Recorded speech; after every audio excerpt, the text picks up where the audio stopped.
really lucky in the Madison area, southern Wisconsin, and general area. There's a lot of vegetable farmers that have come before us, organic vegetable farmers, that we've learned like so much from. I never grew up farming. I grew up 2 miles into town from here, the suburbs.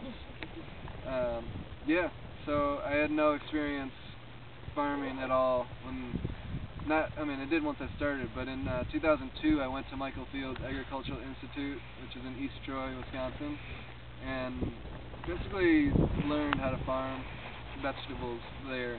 The first year there I was an intern. The second year I was essentially the manager, and it was a place that is geared towards training people how to farm, so I had the amazing experience to be given this farm, and that farm was actually about 4 times the size of this, and I was just like put in charge and learned by making mistakes, and lucky enough to have that opportunity, because on most farms where you go to work, it's like when we hire employees, there's no way I'm going to give them the responsibility of running the farm, because we're a business. We'd lose our house, and we lost money when I was at Michael Fields, but I learned what not to do in a hurry, and I learned a heck of a lot about what to do. But a lot of it, even while I was there, was going and visiting farms. There's a lot of field days. The community of farmers around here is incredible. Like, you think they're all sort of competing for this tiny market, but at the same time they're like so helpful and sharing ideas and helping. We learn new stuff every year by going and just talking to farmers and figuring stuff out. Some stuff we get by reading books, but most of the time it's through their ideas, like, oh, the garlic works really good after the peas. Like, we just kind of put that together. Some of us putting it together on our own, and some of it's just listening to. I talked to a guy at the farmers market from Jen Air, Paul, and last year he told me he was row covering his overwintered spinach.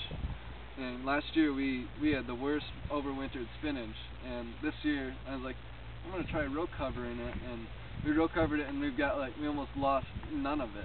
And so just talking to other farmers is really the best way that we learn how to do new things. I want to add to that, because we actually learn about farming very differently. Because obviously, as Mike's giving most of the tour, he has a lot of the knowledge about this. This will be my 5th year that I've been working on a farm, but for the first 3, I was just a laborer. You know, you work on a farm, you're an intern, but you don't really learn very much about the cycle of farms, partially because I was in grad school and it was a summer job, so you don't learn to think about this whole system as like one big picture, that you have to think about how things move around.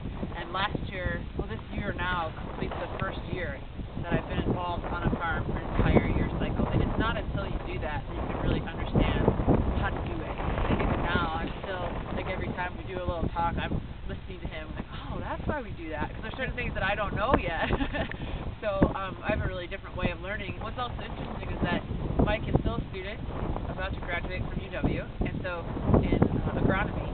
So he has this academic background, understanding of farming, which you're hearing a lot of. He understands the science of what's going on around the farm and how these plant relationships are working, versus a lot of farmers, and I'll put myself in this category, just learn totally by doing and don't necessarily know that academic perspective, but you can still farm really well.